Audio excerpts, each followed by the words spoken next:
Bueno, hoy nos vamos de viaje.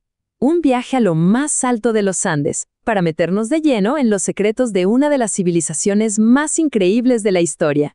Y ojo, no vamos a hablar de simples ruinas, para nada. Vamos a hablar de un legado que sigue vivo, un testamento de puro ingenio y poder, el genio arquitectónico del Imperio Inca.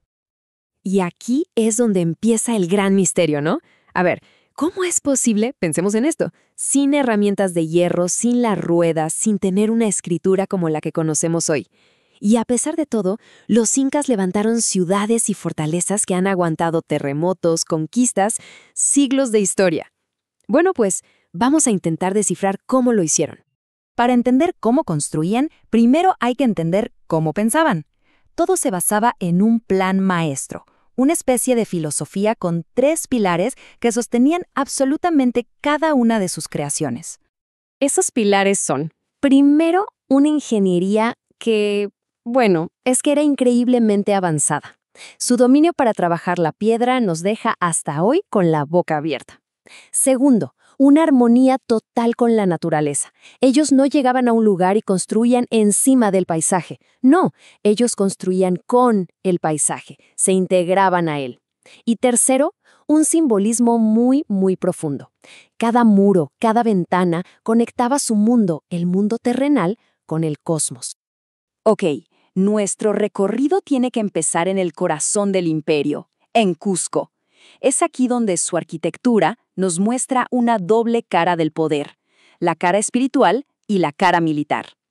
Y esta dualidad es fundamental para entenderlos. Por un lado tenemos el Coricancha, el centro de toda su fe, una explosión de simbolismo y riqueza. Y por el otro, Sacsayhuamán, una demostración de fuerza bruta, de una ingeniería monumental.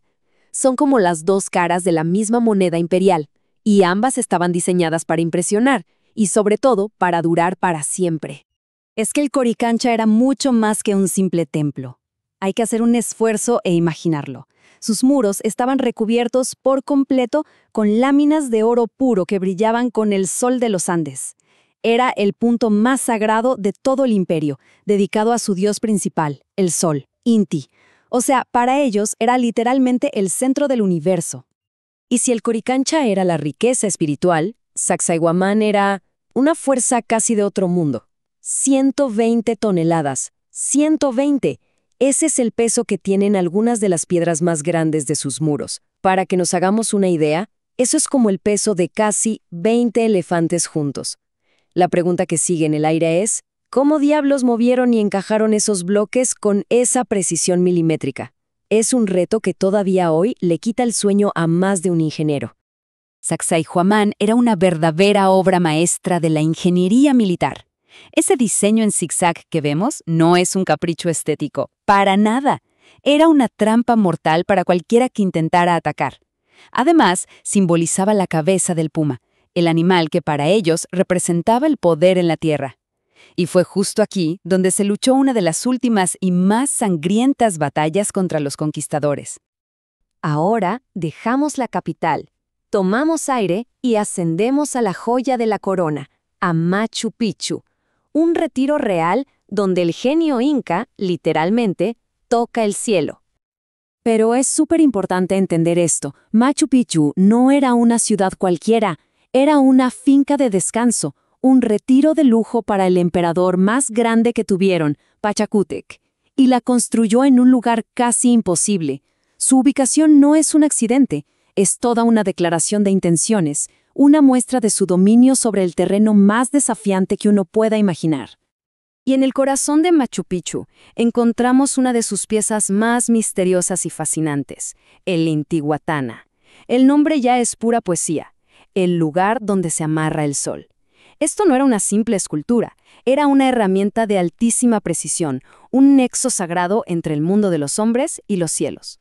Su poder estaba en su doble función.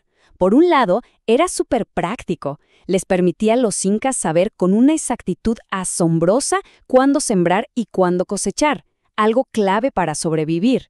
Pero por otro lado, era profundamente espiritual.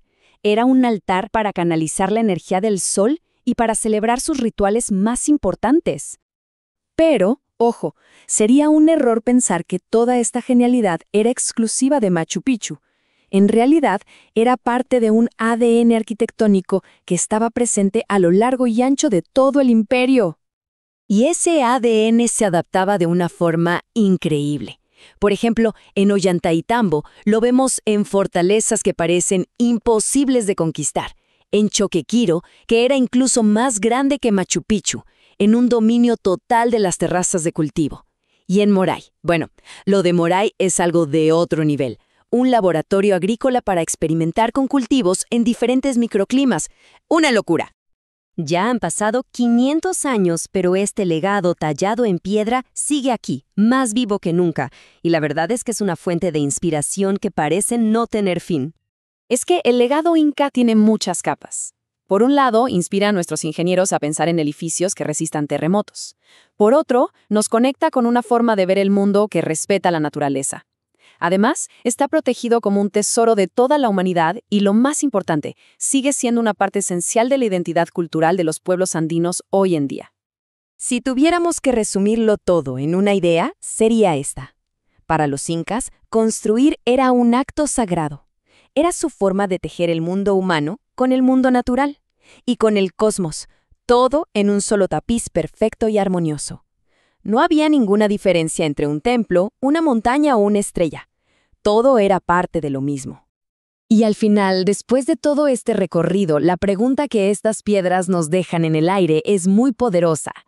En un mundo como el nuestro, que busca desesperadamente un equilibrio con el planeta, ¿podrían estas estructuras, talladas en perfecta sintonía con su entorno, contener algunas de las respuestas que tanto necesitamos para nuestro propio futuro? Ahí queda la reflexión.